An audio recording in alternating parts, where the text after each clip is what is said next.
sahabat bahasa Nara, kita ketemu lagi di Health Corner, masih bersama saya Rara Kalesaran, dan sekarang saya sudah ditemani oleh Dr. Bambang Heru, spesialis paru dari Siloam Hospital Kebonjeruk. Selamat siang, Dr. Bambang. Selamat siang, Apa kabar, Dok? Baik, semoga sehat ya? Syukur kita sehat semua hari ini. Iya, sepertinya sedang tugas nih di kantor ya, di rumah sakit. Tetap semangat, dokter. Oke, kita mau ngobrol-ngobrol sedikit nih hari ini. Topik kita adalah mengenai gejala COVID-19 yang ternyata di tiap orang itu berbeda gejalanya, dokter. Nah, saya pengen tahu kenapa ya bisa berbeda-beda seperti itu di setiap orang begitu, dokter? Ya, terima kasih. Jadi COVID-19 atau penyakit corona akibat corona ini memang sudah sejak dulu kala, tapi yang varian terbaru adalah varian tahun 2019 yang ada di China sebetulnya. Penyakit ini memang jadi suatu keadaan yang baru ya, yang mekanismenya memang belum diketahui sepenuhnya dengan jelas banget. Jadi ada beberapa keadaan ya, apakah dia ada varian virusnya yang jenis tipe 1, tipe 2, tipe 3, atau tipe 4, ya mungkin memberikan respon yang berbeda setiap orang. Kedua, ada manusia tuh macam-macam ya, jadi ada umurnya juga berbeda. Semakin banyak umurnya akan semakin riskan untuk terdampak dari corona ini. Juga ada bawaan dari yang bersangkutan, seperti ada penyakit dasar seperti darah tinggi, ya, di mana ada reseptor-reseptor tertentu, ada penyakit kencing manis, ada alergi, apakah dia sebelumnya ada daya tahan tubuh rendah akibat penyakit kanker atau imun, atau di Indonesia juga banyak penyakit seperti lain, infeksi seperti TBC. Jadi orang-orang itu punya faktor-faktor yang bisa membedakan respon terhadap virus corona tersebut. Ya, jadi banyak faktor-faktornya ya. Tapi secara umum 80% gejalanya hampir sama. Apa tuh, Dok? Gejala yang paling umum?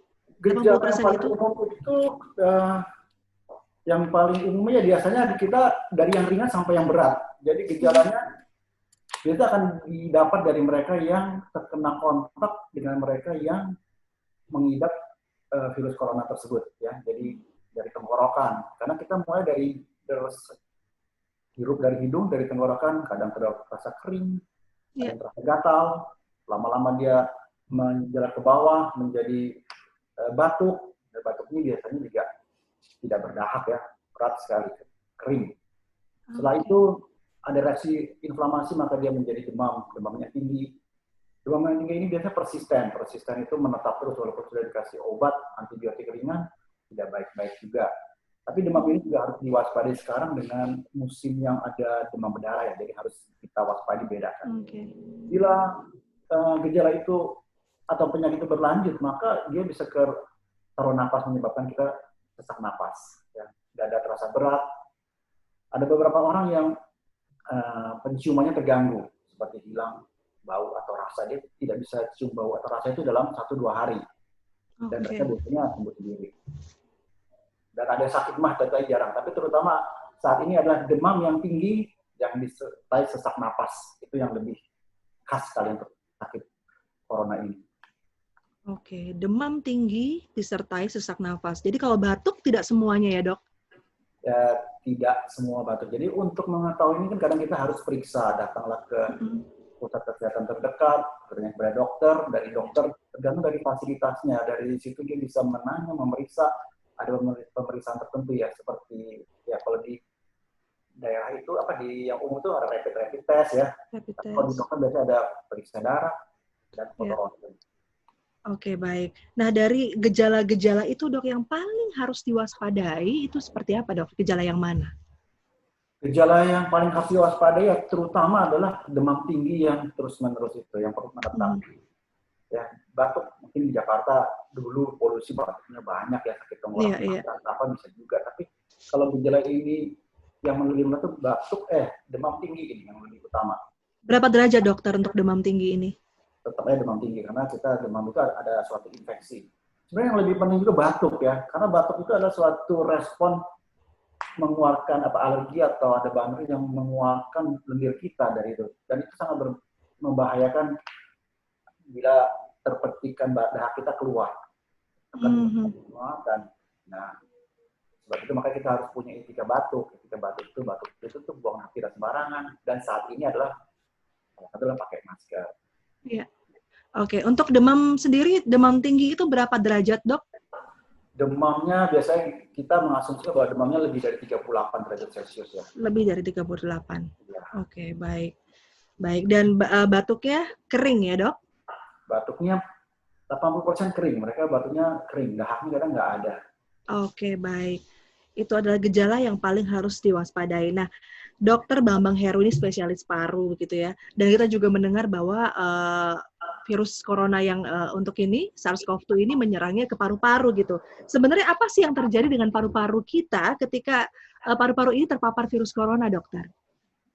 Jikalau kita terkena virus, maka virus itu akan masuk ya dari suatu mukosa. Mukosa itu adalah selaput lendir kita ya, terutama di hidung, bisa jadi mata ya, atau terus masuk ke dalam saluran napas, dia mulai menjalar ke bawah, kira ke paru. Di paru, di situ akan terjadi suatu reaksi ya, namanya reaksi radang. Reaksi radang akibat infeksi corona tersebut ya. Infeksi ini karena semakin hari semakin luas, maka dia menurunkan daya tahan tubuh sehingga bisa jadi infeksi sekunder. Semakin banyak bagian paru yang terkena, maka fungsi parunya tidak lebih baik. Jadi pertukaran oksigen menjadi kurang, kita menjadi sesak napas. Bila itu makin berat, maka yang bersangkutan itu harus tidak bisa napas atau gagal bernapas ya. Dan itu harus dibantu dengan suatu alat bantuan ya, seperti mesin napas atau ventilator.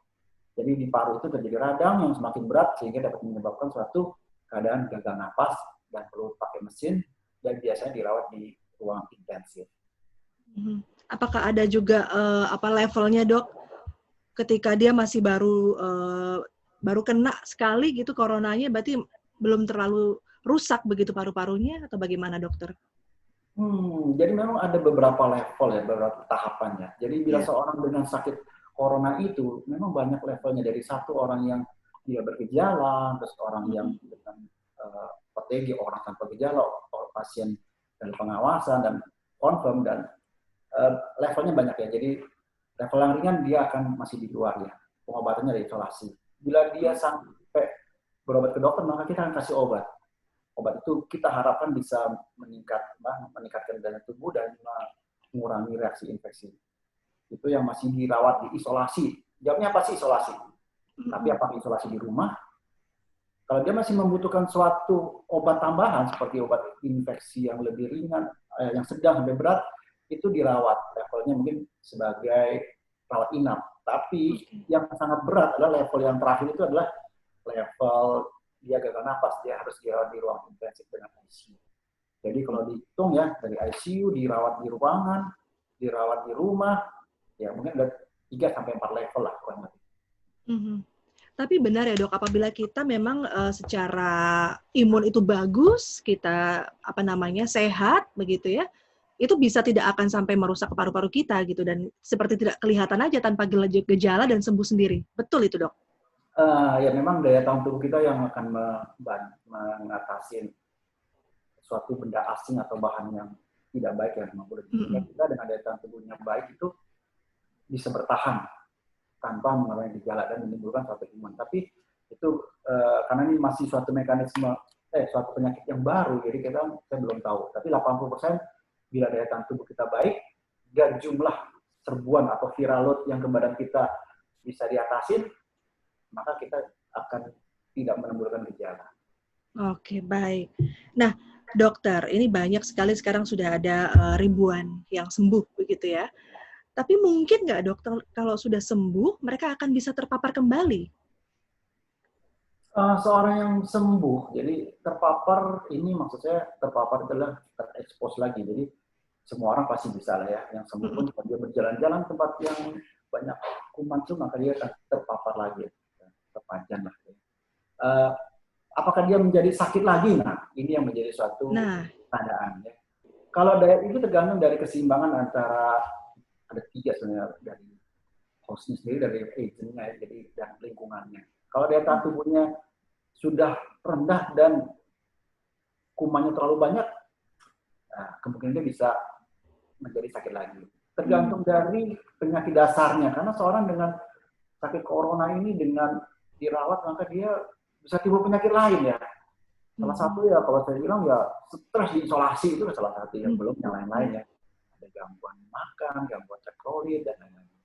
Terus ada penyebab lain seperti virus-virus lain ya. Tapi mungkin di Indonesia strain-nya mungkin hanya satu. Tapi kalau kita melihat di dunia infonya ada beberapa strain-strain yang lain. Oke, baik. Jadi intinya adalah bisa ya, Dok, kita kembali terkena COVID-19. Jadi tidak ada kekebalan di situ ya, Dok? Kekebalan iya, tapi apakah kekebalan itu sudah khas untuk satu virus? Ya mungkin iya, tapi kita masih ada virus-virus yang lain atau strain yang lain yang masih belum diketahui secara pasti. Baik, Dokter. Terakhir mungkin Dr. Bambang Heru, spesialis paru dari Siloam Hospital Kebonjeruk. Upaya apa yang bisa kita lakukan begitu ya untuk mencegah hal ini bisa terjadi pada kita? Upaya. Jadi kita harus berupaya bahwa kita harus mengerti dulu ini suatu keadaan yang khusus ya yang terjadi 100 tahun sebelumnya. Satu ya daya tahan tubuh yang penting ya, daya tahan tubuh baik fisik dan spiritual. Karena kalau kita daya tahan fisiknya jelek, ya pasti akan rendah. Spiritual walaupun kita dayanya bagus, tapi kalau emosinya nggak baik, juga lama-lama akan menurunkan daya tahan tubuhnya. Terus gaya hidup yang baik, gaya hidup yang baik karena masalah situasi seperti isolasi ya harus olahraga, kita tidak stres, mengurangi yang tidak baik seperti rokok atau alkoholisme yang lain-lain. Berikutnya seperti anjuran pemerintah ya seperti cuci tangan, pakai masker, ada distancing, dan terakhir ini yang lagi hot ya tidak mudik gitu ya. Betul, di rumah saja ya, tidak mudik. Dokter, ini tidak bisa disepelekan begitu saja ya. Ini cukup penyakit yang cukup serius begitu. Ya, ini penyakit yang dibilang serius ya serius, tapi kita harus mewaspadai, kita harus mengerti dan bagaimana cara mengatasinya, menanganinya ya. Kalau kita tidak serius maka kita akan meremehkan ya tidak baiklah, berbahaya buat kita sendiri dan juga buat orang lain. Baik, satu poin yang bagus tadi. Kita harus serius, tapi kita harus tahu cara untuk mengatasinya, begitu ya dok? Harus tahu dulu itu virus apa dan bagaimana mengatasinya. Dan terima kasih dokter, tadi sudah dijelaskan bagaimana upaya kita untuk bisa terhindar dari COVID-19 ini, dan juga beberapa hal, poin-poin yang mudah-mudahan berguna untuk sahabat Sonora di rumah. Dr. Bambang Heru, spesialis paru, terima kasih sekali untuk waktunya. Semoga sehat selalu, dokter. Tetap semangat ya. Terima kasih. Selamat siang juga. Semoga sehat semua buat Indonesia. Amin, amin. Terima kasih. Itu tadi sahabat Sonora, ngobrol-ngobrol kita dengan Dr. Bambang Heru, spesialis paru dari Siloam Hospital Kebonjeruk untuk Health Corner Sonora FM.